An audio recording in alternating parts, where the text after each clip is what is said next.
it do, SRT gang? It's your boy with the fat SwaggyReacts, and we are back with another reaction video, man. And yo, today we about to get into something real interesting, know what I'm saying, for Scary Hour, know what I'm saying?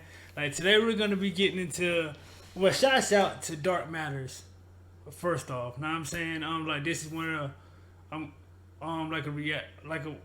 like another scary channel, know what I'm saying? I just wanted to just give it a shot, possibly. Just let me know what you guys think about it. But we're going with 4 extremely disturbing interviews with serial killers, man. So if you guys enjoy this type of reactions, of course let me know by liking or disliking the video. Or if you just want me to keep doing like the chills or the Mr. Nightmares or the Nukes Top 5, let me know it also, know what I'm saying? But let me know what you guys think about this for Scary Hour tonight, know what I'm saying? So let's get into it, man. Let's get into it. Let's rock.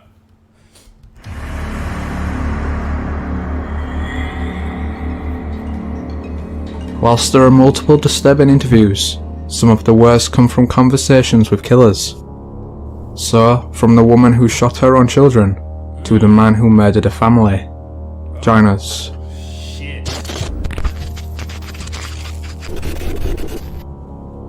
Responsible for the murders of 5 women at only the age of 21, Bernard Giles was fortunately captured in 1974. More recently, Giles was interviewed by broadcaster Piers Morgan.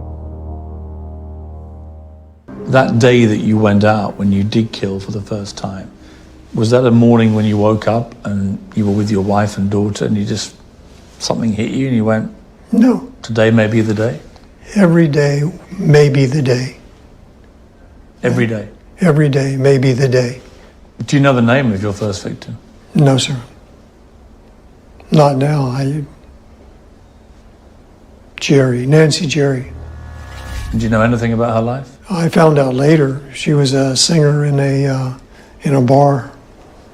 That was it. Tell me what happened. We picked her up in Titusville.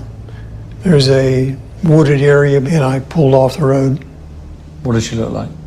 A little shorter than me, fairly well built, pretty but not particularly pretty, brown hair. That's about it. And at what point did she realize that you were going to harm her? Well, not necessarily that I was going to harm her, because most of them don't assume you're actually going to kill them. Most of them assume it's a rape or something like that. And what did you then do? I told her to get out of the car, and that's when she became afraid. Up to that point, I assumed that she thought it was just going to be a rape. I walked her over in front of a tree, and then I shot her. Just like that? Yes, sir. And what were you feeling as you did that?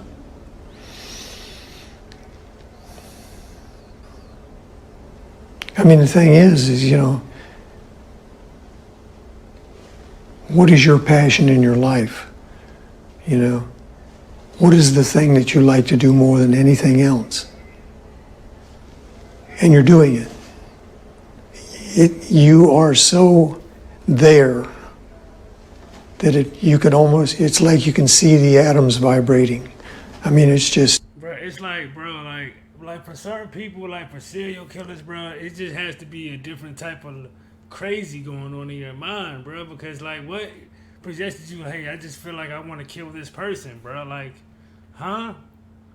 But he killed. Hold on, bro. So that's only one person, though. That's only one person. It's difficult to describe. That's crazy, man. Soon after the killings, his wife and daughter left the trailer park and moved out of the state. He would never see them again.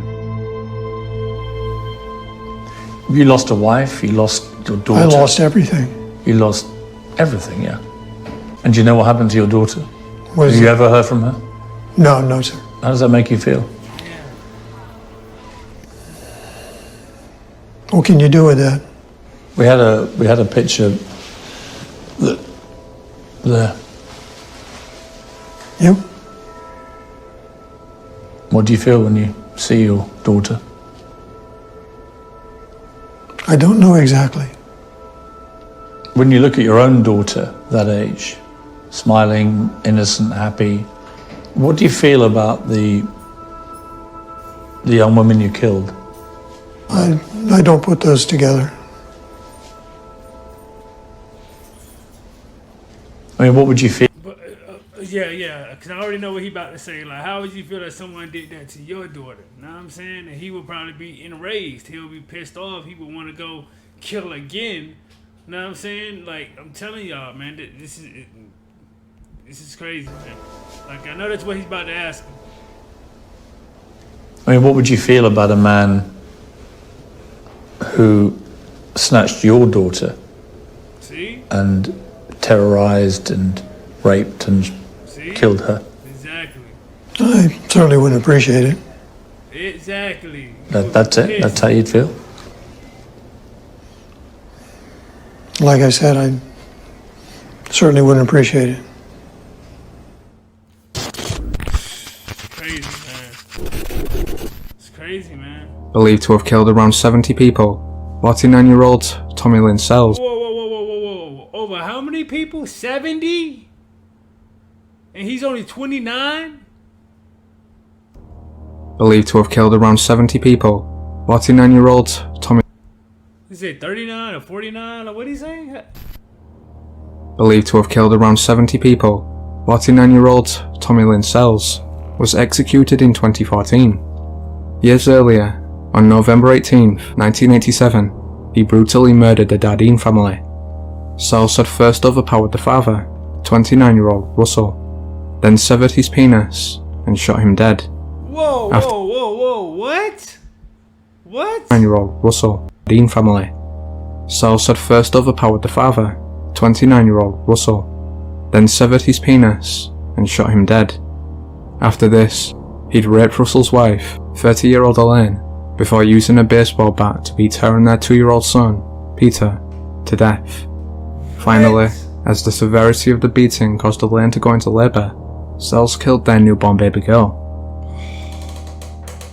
Bro, what the fuck is wrong with people, bro? He literally sat here and did all this to this family. He beat a woman and a child to death with a baseball.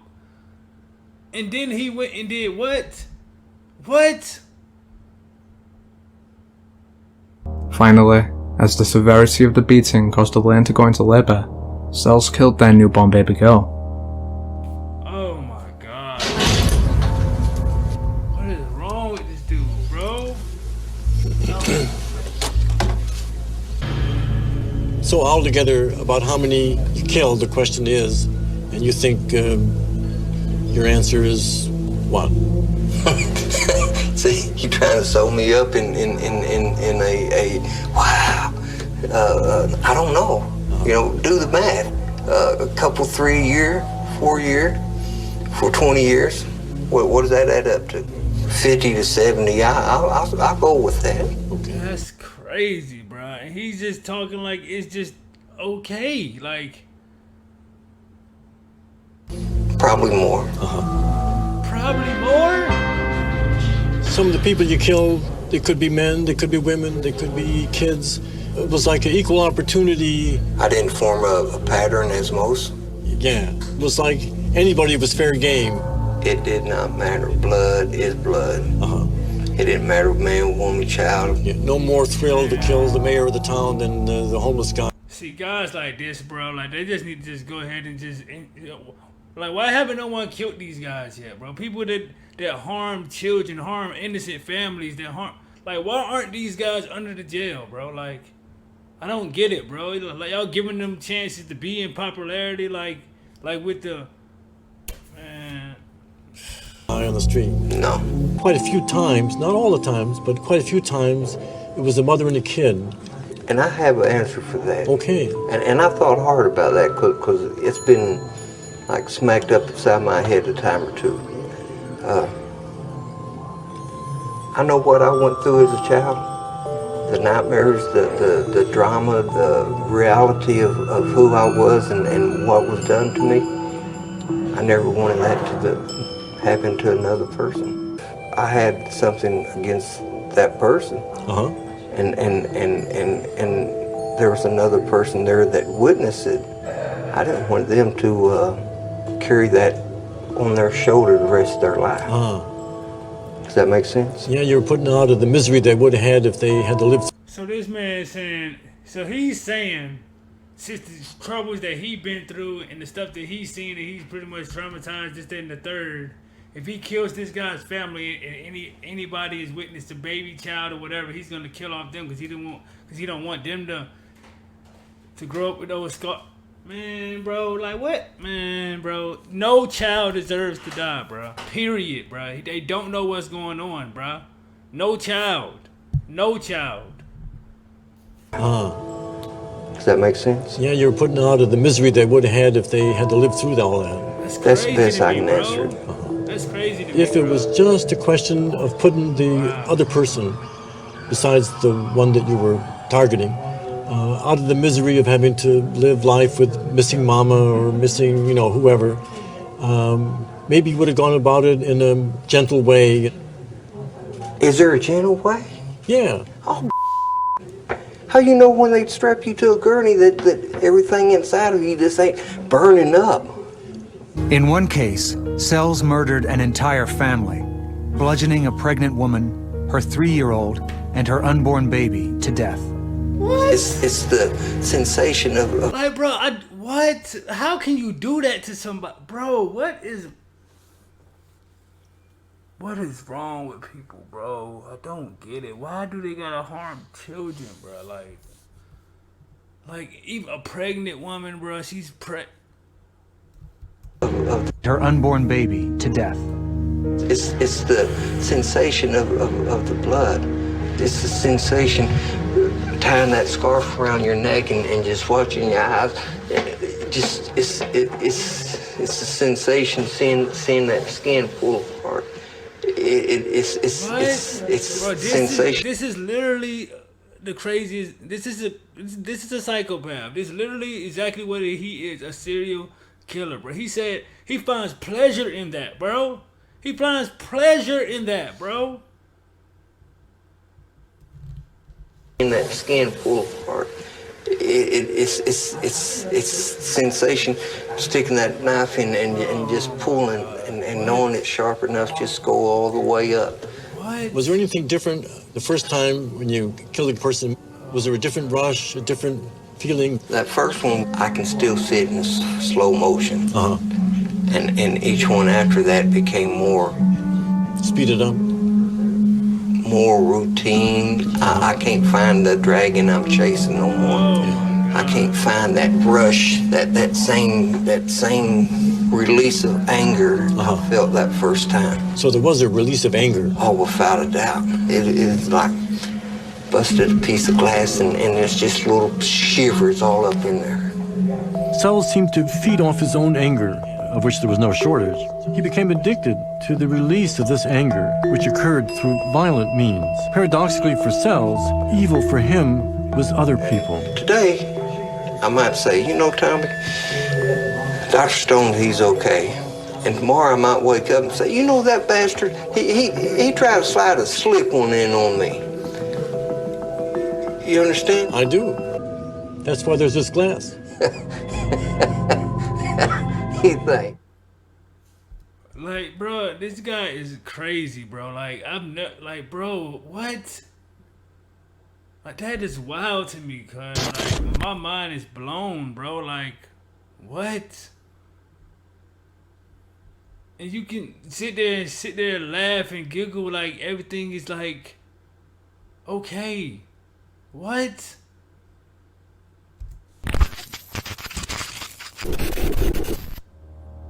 Admittedly, Diane Downs isn't a serial killer, but that isn't through a lack of trying. In 1983, after a string of short relationships, Diane finally found love in her co-worker, Robert Knickerbocker. Robert, however, rejected her, stating he had no interest in being a father to her 3 children, Christiane, Cheryl Lynn, and Danny. Subsequently, on May 19th, 1983, Diane pulled over onto the side of a quiet road and shot each of them multiple times. She then shot herself in the arm and drove to the nearest hospital. Tragically, Cheryl was already dead, while Stanley was paralysed and Christy barely alive. Meanwhile, Diane told doctors that they'd been attacked by a bushy head. Bro, she shot and killed her own children, bruh.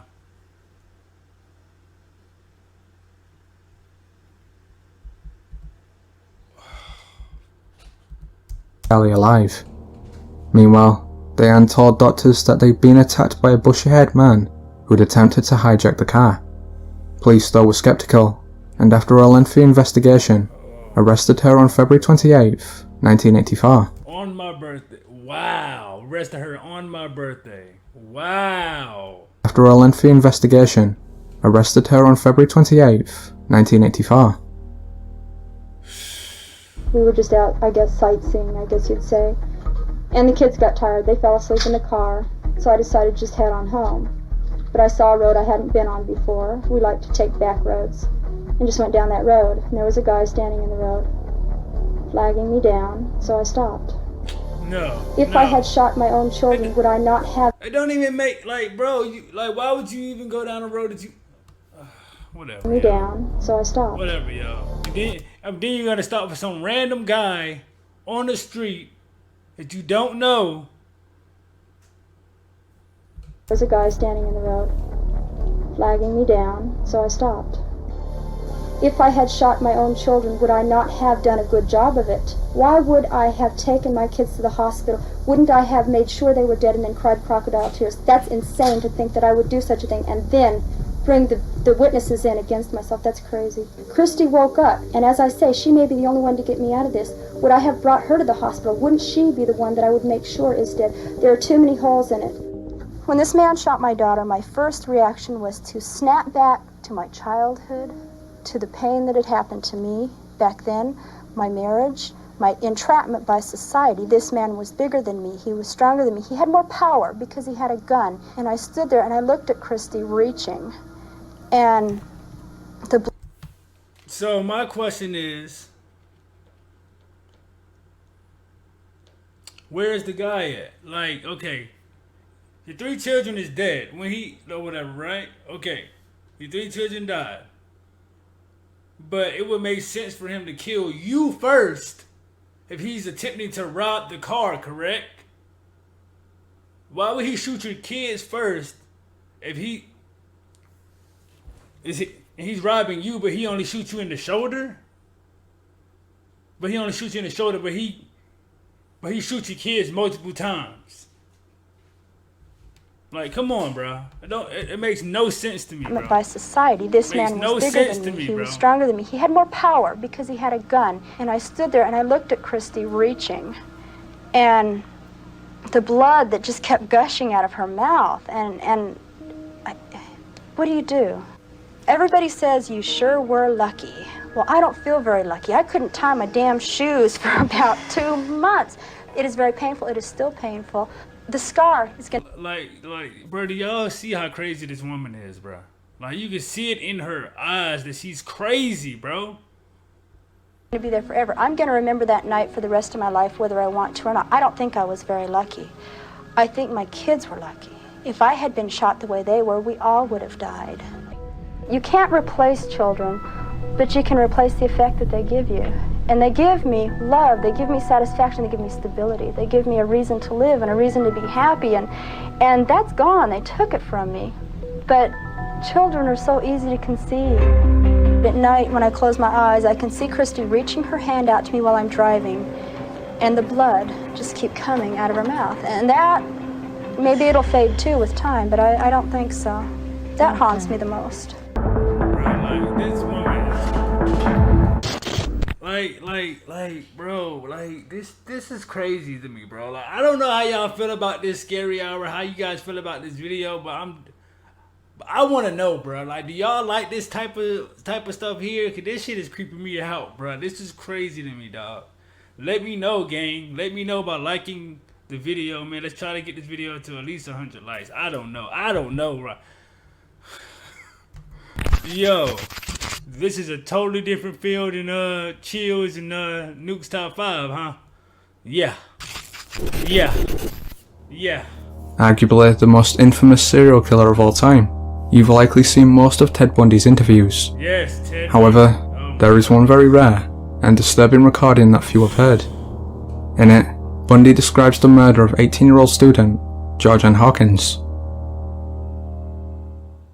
I was moving up the alley using a briefcase and some crutches, and a young woman walked down, and about halfway down the block I encountered her.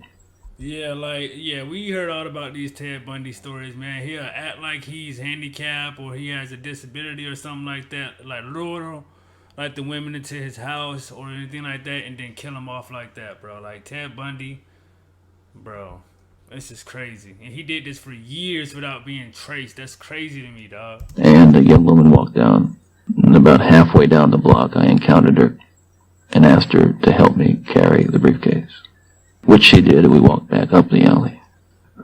Basically, when we reached the car, what happened was I knocked her unconscious with a crowbar, and I handcuffed her and put her in the the passenger side of the car and drove away. One of the things that makes it among the things that makes it difficult is that at this point she was quite lucid, talking about things. It's funny, it's not funny, but it's odd the kinds of things people say under those circumstances. She had a Spanish test the next day, and she thought that I had taken her to help tutor me for a Spanish test. It's kind of odd. The long and short of it was that I again knocked her unconscious and strangled her. This is crazy. Can you hear that?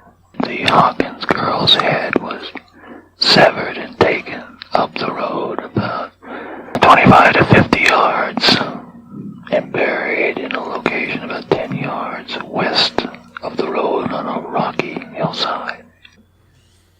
By this time it was almost dawn, but on this particular morning I was just absolutely, again, just shocked, kind of scared to death, shocked, horrified and I went down the road throwing the briefcase, the crutches, the rope, the clothes, just tossing them out the window.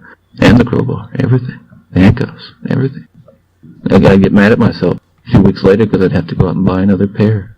I mean, it's not comical, but that's what would happen. And that's crazy, bro. And like again, he did this junk for years. I'm talking about lure women into his car. Like, he did this for years in the same exact car. Like, bro, this is crazy to me, dog. Like, when I heard this story, dog, this is crazy. Like if this is your first time hearing this story about this man, like, let me know what you guys think about this, yo. This is crazy, bro. Like, for real. Everything. Handcuffs. Everything. I get mad at myself a few weeks later because I'd have to go out and buy another pair. I mean, it's not comical, but that's what would happen. This was just, I was in a sheer state of panic, of just absolute horror, you know. It's like, at that point in time, this consciousness of what has really happened is like, you break out of a fever or something. I would, that is. And so I drove, talk about details coming back. I couldn't find one of the shoes, so I thought it was there, but it wasn't. So I went back. This was the next day. Got on my bicycle, rode back to that little parking lot. I knew there were police all over the place by that time. So I went back to that parking lot and I found both the pierced earrings and the shoe laying in the parking lot. So I surreptitiously gathered them up and rode off. So, there you are.